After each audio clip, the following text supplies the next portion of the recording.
To use mouse controls on your Nintendo Switch 2nd generation, like in my case, first of all you have to just grab your console and unplug one of the controller. So let's do this, for example, with the orange one. There's the button, you have to hold it, and now just simply pull it towards you. Over here in your box you should actually find this attachments to your controllers.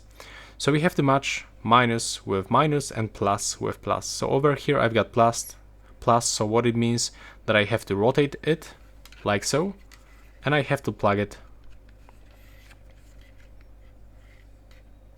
If it's not working, that is from the bottom part. There we go. And right now we can try to start using this.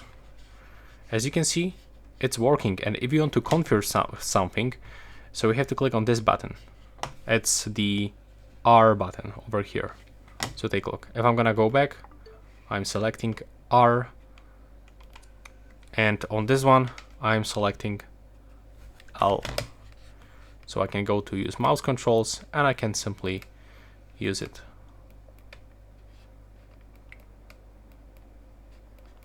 There we go.